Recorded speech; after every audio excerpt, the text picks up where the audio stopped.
नमस्कार, स्वागत आहे तुमचे आपल्या सीए मराठी न्यूज चॅनलवर। आज पुन्हा एकदा एक नवीन माहिती घेऊन तुमच्यासाठी सज्ज झालो आहोत। विवाहितेशी संबंध होते म्हणून 5 जणांकडून दोघांची हत्या करण्यात आली आणि जंगलात रॉडने हल्ला करत त्यांचा जीवही घेण्यात आला।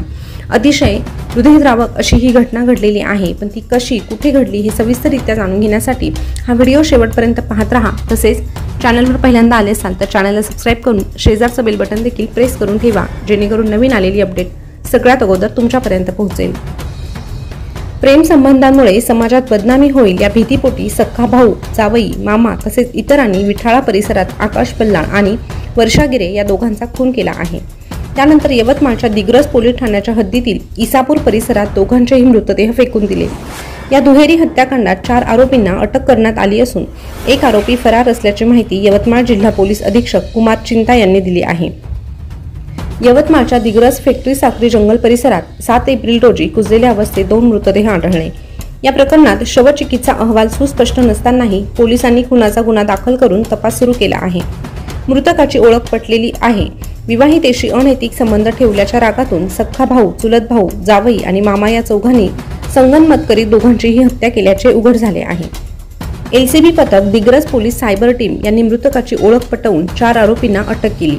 वर्षा धनराज गिरे आणि आकाश विलास बल्लाळ या दोघांचे 3 वर्षांपासून अनैतिक संबंध होते। 28 मार्च रोजी वर्षा ही पती व तिच्या मुलांना सोडून प्रियकर आकाश याला घेऊन वाशीमधून पुण्याला पळून गेली। याच दरम्यान आकाशचा भाऊ विकास बल्लाळ, चुलत भाऊ सज्जन बल्लाळ, जावई विजय भारत शिकरे आणि मामा विशाल शिकरे यांनी पुणे येथून त्या दोघांना परत आणले। 3 एप्रिल रोजी त्यांना पुसदमध्ये लॉजवर ठेवण्यात आले। त्यानंतर विकास बल्लाळ, विजय शिकारी, विशाल शिकारी या तिघांनीही खुनाचा कट रचला। विजय शिकरे याने त्याचे मित्र राजेश गोदमले व धर्मराज बोडखे यांना 4 एप्रिल रोजी बोलावून घेतले। रात्री 11:30 वाजता विठाळा जंगलात वर्षा व आकाशचा खून करण्यात आला।